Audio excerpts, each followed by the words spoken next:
Air vice marshal Tiwari साहब, आपके पास आऊंगा। मुझे ये बताइए, चीन क्या वाकई अपनी करतूतों की वजह से दुनिया भर के निशाने पर आ गया है और अब जो पहले जैसी स्थिति थी उससे स्थिति बदली है? पहले लोग चीन के बारे में, जो बड़े देश हैं, कुछ भी बोलने से बचते थे, लेकिन अब चाहे वो संगठनों में या फिर इंडिविजुअल बेसिस पर चीन के खिलाफ बोल रहे हैं और चीन को धीरे धीरे दुनिया भर के देशों से चुनौती मिल रही है। देखिए, चीन जिस तरीके से आगे बढ़ा, बहुत तेज बढ़ा और अपने आप को एस्टैब्लिश करना चाहा कि हम वर्ल्ड पावर है, लेकिन लोग मान नहीं रहे थे, देश नहीं मान रहा था। तो बीच बीच में एक एक स्टेटमेंट देता था, इसका रिएक्शन देखने की कोशिश करता था। इसने बहुत भड़की दी, पेलोसी की वहाँ पहुँच गए, इसमें भी घबराया हुआ था। अभी इतने अटैक किए, एक्सरसाइज किए और अभी भी फिर से वॉर डील थोड़ी कम हो गई है। तो ये जो अपने आप जो इंडिकेशन देता रहता है, इसके दो पॉइंट ऑफ व्यू से देखा जा सकता है कि ये इसका सेकंड टर्म खत्म हो रहा है इनके प्रेम का। इसको थर्ड टर्म में आने के लिए थोड़ा बहुत चाहिए कि जो उनके एटलीस्ट कुछ आइलैंड्स हैं, जो चीन ने पहले ही 3 ताइवान के आइलैंड ले चुके हैं, हो सकता है कोशिश करेगा कि 1-2 आइलैंड पर्टिकुलरली वो ले सके। लेकिन ये जो इनकी बोलने की आदत है, जो भड़की देते हैं, इससे देश तो घबराया हुआ है। इसीलिए बाकी लोगों को इकट्ठा होकर उसको दबाना बहुत ज़रूरी है। प्लस एक बात और करना चाहूंगा कि इधर रशिया और चाइना में काफी अंतर है। Exactly sir. रशिया का अपना नेचुरल रिसोर्सेज था, उसको ये काउंटर नहीं कर पाए सैंक्शन देने के बावजूद भी। यूक्रेन उतना सक्षम नहीं था। लेकिन जहां तक ताइवान का सवाल है, ताइवान 70 साल से ये एक्टिविटी, ये सब देख रहा है।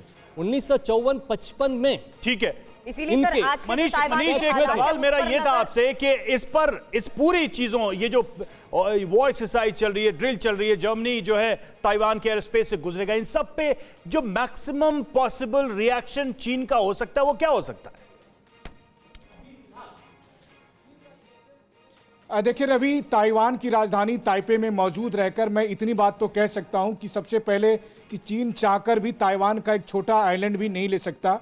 और उसकी वजह यह है कि किनमेन और मात्सू जैसे आइलैंड जो एकदम चीन की सीमा से सटे हुए हैं, वहां पर भी ताइवानी फोर्सेस मौजूद हैं और वहां पर भी अमेरिकी सपोर्ट फोर्सेस की लगातार निगरानी है।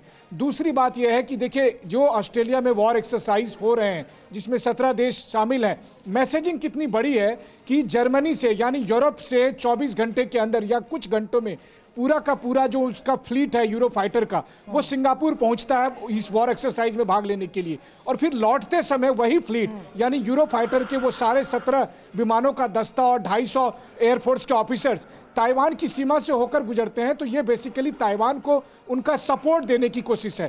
तो अब तक जो सपोर्ट हमने देखा है पार्लियामेंट्री डेलीगेशन के तौर पर, चाहे वो स्पीकर नैन्सी पेलोसी हो या फिर दूसरे और डेलीगेशन हो, जापान, कनाडा या ब्रिटेन के ताइवान में इस वक्त, हमें बताइए ताइवान में इसको लेकर क्या कहा जा रहा है? आप कह रहे हैं ताइवान का एक छोटा आइलैंड नहीं ले सकता, लेकिन 51 जेट्स ताइवान के आसपास उड़ान भरते हैं, 25 जेट ताइवान की सीमा में घुस जाते हैं और ऐसा एक बार नहीं, दर्जनों बार चीन कर चुका है। तो जो यहां पर उनकी सीमा में घुस रहा है, वो तो उकसाने के लिए कर रहा है ना चीन। उसका मकसद क्या है? देखिए, आपने कहा दर्जनों बार, मैं तो कहता हूं कि सैकड़ों बार ऐसा कर रहा है, क्योंकि केवल पिछले साल का आंकड़ा है कि 1000 में से बस कुछ ही कम बचे थे जितनी बार एयर वायलेशन किया है चीन की तरफ से। तो ये रोजाना की हरकत है। लेकिन इसका जवाब यही है कि जब भी चीन के फाइटर जेट आते हैं तो ताइवान के फाइटर जेट उसे खदेड़ भी देते हैं। दूसरी बात आपने कहा चीन का मकसद, देखिए चीन उकसाना चाहता है। चीन ये चाहता है कि कोई कुछ ऐसा मिसकैलकुलेशन हो जाए ताकि वो ये कह सके कि लड़ाई ताइवान की तरफ से शुरू की गई है।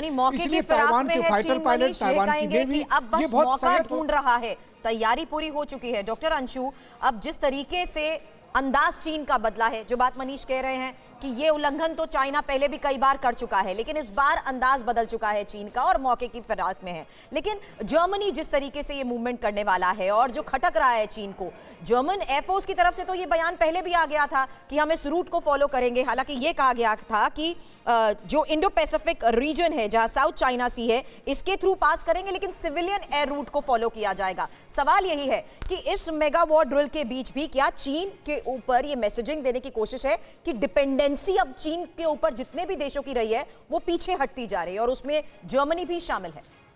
देखिए, चीन ने जिस तरह से रशिया यूक्रेन युद्ध के बाद वहां ये देखते हुए कि यूएस किस तरह से पीछे हट गया, उसने इसका फायदा उठाते हुए ताइवान पर आक्रमण की तैयारी की। लेकिन चीन ये भूल गया कि ताइवान और यूक्रेन में हर तरह से बहुत अंतर है और रशिया और चीन में हर तरह से बहुत अंतर है।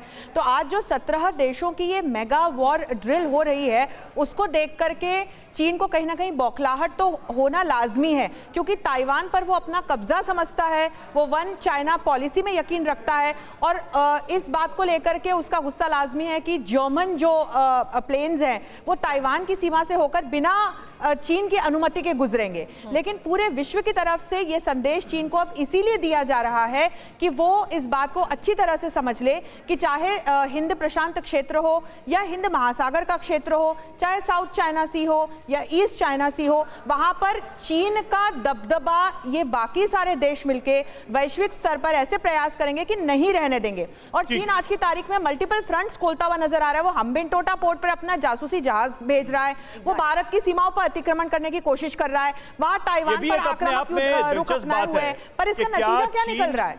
क्या चीन इतने सारे फ्रंट्स को हैंडल कर पाएगा?